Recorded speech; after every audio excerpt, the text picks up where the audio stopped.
आप सभी का खैर मकदम है, मीडिया के दोस्तों का है जो जिनके साथ काफ़ी लंबे अरसे के बाद मुलाकात हो रही है।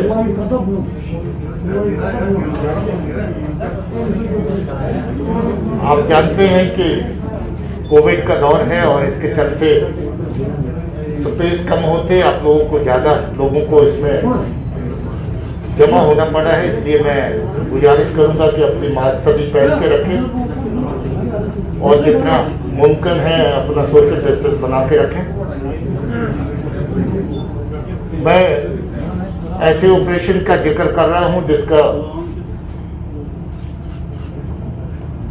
पिछले रात के एनकाउंटर से ताल्लुक है और बहुत इंपॉर्टेंट ऑपरेशन है पुलिस और सिक्योरिटी फोर्सेस के लिए। ये ऑपरेशन पिछली रात सोपुर में पुलिस, आर्मी और सीआरपी द्वारा मिलकर के किया गया और हमारे फील्ड कमांडर्स ने इस ऑपरेशन को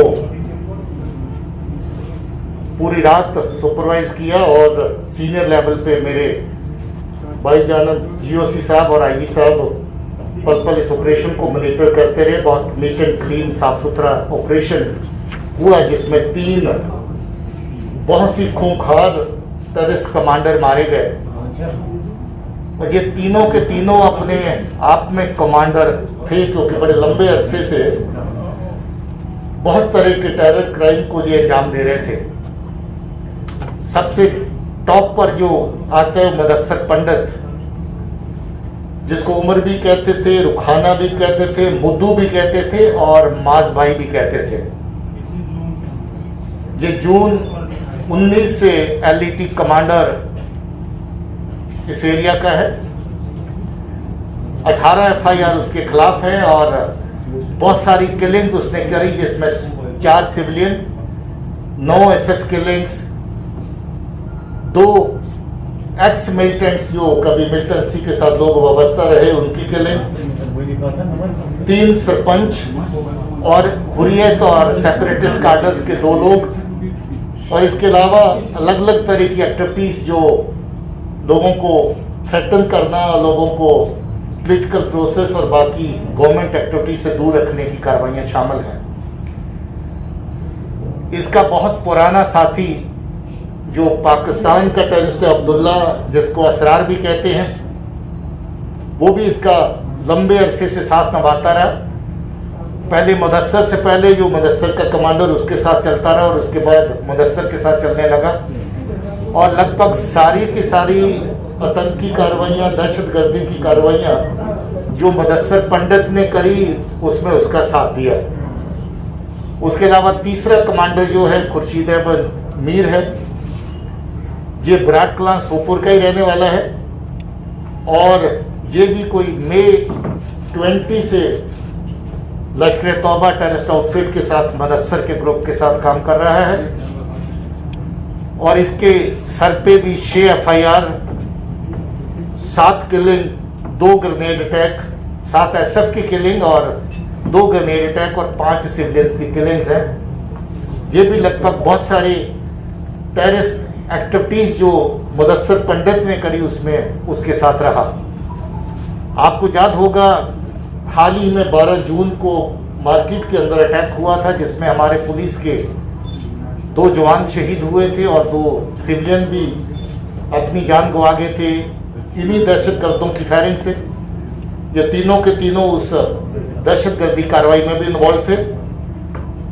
उससे पहले इन्होंने म्यूनिसिपल बिल्डिंग जो है उसके ऊपर अटैक किया था मार्च के महीने में 29 मार्च को, और उस इंसिडेंट में भी हमारे 2 म्यूनिसिपल काउंसलर और इसके साथ एक पुलिस के साथी हमारे शहीद हुए थे। मुदस्सर पंडित ने बहुत अर्सा पहले जब एब्रोगेशन के बाद इमीडिएटली दहशतगर्दों ने लोगों की आवाज़ को दबाना शुरू किया, लोगों के मूवमेंट को दबाना शुरू किया। उस वक्त एक फ्रूट मर्चेंट के घर पे जाके अटैक किया था जिसमें 3 साल की बच्ची भी जख्मी हुई थी। उस दहशतगर्दी की कार्रवाई में भी ये शामिल था। रात के ऑपरेशन की जो ज़्यादा डिटेल है आपको मैं चाहूँगा कि आईजी साहब और जीओसी साहब दें, और उसके अलावा आपके जो सवालात होंगे ओवरऑल सिचुएशन के बारे में, you are welcome to ask those questions from me. Thank you so much. Operational जो डिटेल्स हैं, जिसमें जो 3 टेररिस्ट हार्डकोर को न्यूट्रलाइज किया गया, उनका जिक्र डीजीपी साहब ने किया है। ये एक operation specific int based operation था, बहुत ही चैलेंजिंग ऑपरेशन था, लेकिन जिस सर्जिकल तरीके से सिक्योरिटी फोर्सेस ने जॉइंटली इसको अंजाम दिया वो काबिल तारीफ है। और जो इसमें इन्वॉल्व थे, मैं उन सबको कॉम्प्लीमेंट करना चाहूँगा। कल रात मौसम बहुत ख़राब था, एक बिल्टअप एरिया था, और इस बिल्टअप एरिया में जो ऑपरेशंस हैं उनका बहुत चैलेंज होता है, क्योंकि कोलेटरल डैमेज होने के चांसेस बहुत होते हैं। उस घर के अंदर जो लोकल सिविलियंस वहाँ रह रहे हैं, उसमें मेल मेंबर्स हैं, लेडीज़ हैं, बच्चे हैं। और इस ऑपरेशन की एक खास बात है कि इसको अंजाम करते हुए किसी भी प्रकार का कोई भी कोलेटरल डैमेज नहीं हुआ।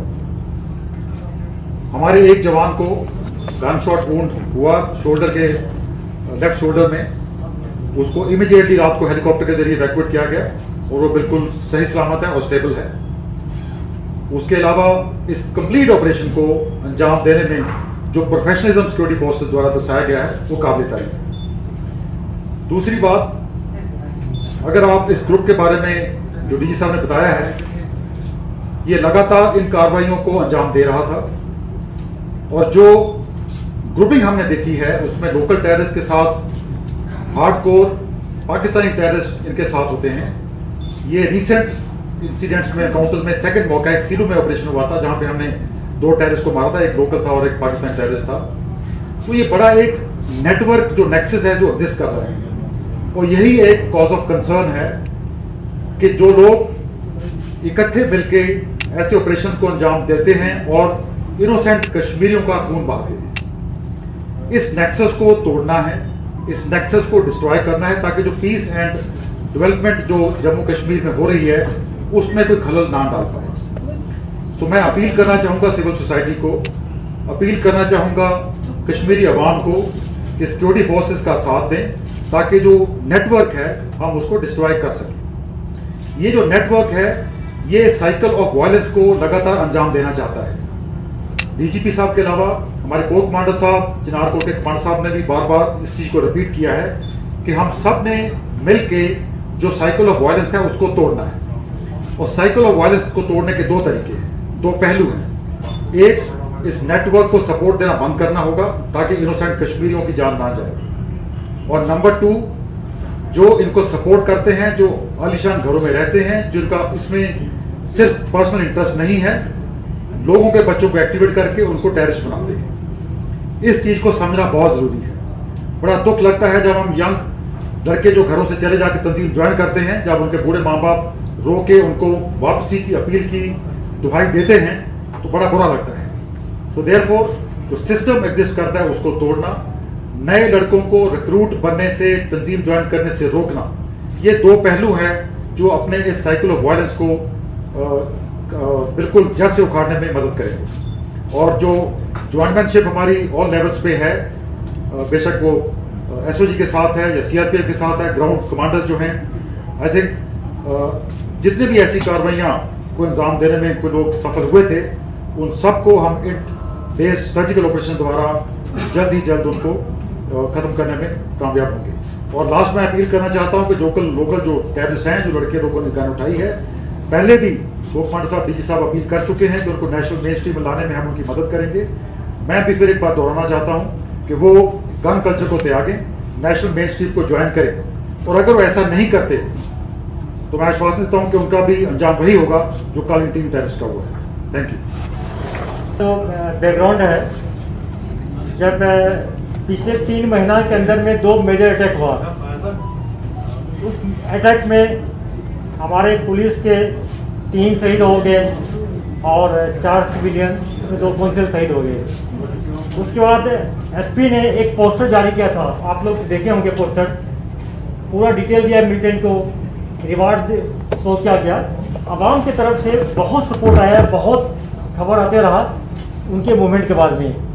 ठीक है कि पुलिस ने उसको पिन पॉइंट किया, लेकिन इसमें लोगों का बहुत सहयोग मिला। मैं आवाम को शुक्रिया अदा करता हूं कि आपने पुलिस को सपोर्ट किया ऐसे कातिल को मरवाने में। दूसरी बात है, इसका एस्पेक्ट ये भी है कि ये मिल्टन किस घर में था, ये सोचने वाली बात है। इसे मैं बार बार कहता हूँ कि मिल्टन फैमिली मेंबर जो है अपने आप को सुधार ले।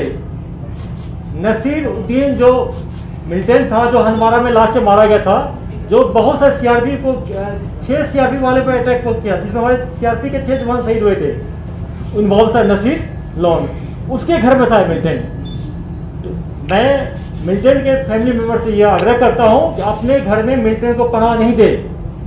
फिर आप बोलते हैं कि पुलिस उनको जाती करती है, पकड़ती, पूछताछ करती है। ये एविडेंस, कल का एविडेंस है, इनकाउंटर उनके घर में हुआ, मिल्टन छिपा हुआ था। तीसरा एस्पेक्ट जो यूथ को खराब कर रहे हैं वो है नार्को ट्रेडिंग का। आप देखते हैं कि सोपूर जो है हब है, नार्को बहुत वहाँ सब्सटेंस मिलता है पूरा। एसएसपी बारामूला ने बहुत सारे मॉडल को बस्ट किया है, कुपवाड़ा भी हुआ, 2 मेजर नार्को टेरर मॉडल को बस्ट किया गया है। मैं यूथ से अपील करता हूँ कि नार्कोटिक्स से दूर हटे। उनके पेरेंट्स से भी अपील करना चाहता हूँ कि अपने बच्चों पर पेरेंटल कंट्रोल रखिए। बच्चे क्या करता है नहीं करता ये आपकी जिम्मेदारी है, ये पुलिस लॉ इन्फोर्समेंट एजेंसी की काम नहीं है। हमारा काम तब होता है जब आप क्राइम करते हैं, जब आपके बच्चा क्राइम करता है तब मेरा ड्यूटी होता है। लेकिन उससे पहले क्या हो रहा है, इसके लिए पेरेंट्स जिम्मेदार है, सोसाइटी जिम्मेदार है, नेबर्स जिम्मेदार है। आप मीडिया फ्रेंड्स का भी ये ड्यूटी बनता है कि ये आवाम को, खास यूथ को एजुकेट करे, ये बात फैलाए कि नार्को टेररिज्म नहीं पड़े, टेररिज्म को छोड़े। क्योंकि देखिए ना, अगर इंसिडेंट होता है, ग्रेनेड थ्रो होता है, जैसे सोपुर का था, हमारे 2 सिविलियन ही मारे गए, पुलिस पर अटैक हुआ तो ये जो हम लोग सिलसिला शुरू किए हैं, तो आवाम से मांगते हैं, हेल्प मांगते हैं, पोस्टर डाल के, इसमें बात को आप लोग फैलाएं, ये आवाम को आप लोग अपील करें। ऐसे जो कल्पिट्स हैं, जो सोसाइटी में डिस्टर्बेंस करना चाहते हैं, ऐसा नहीं कि सिर्फ पुलिस सिक्योरिटी फोर्स वाले शहीद होते हैं, सिविलियन भी जा रहे हैं, उनका भी लॉस हो रहा है।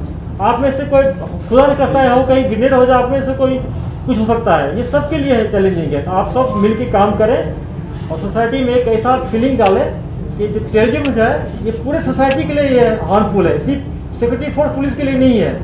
ये लड़ाई सोसाइटी वर्सेस टेररिस्ट का होना चाहिए।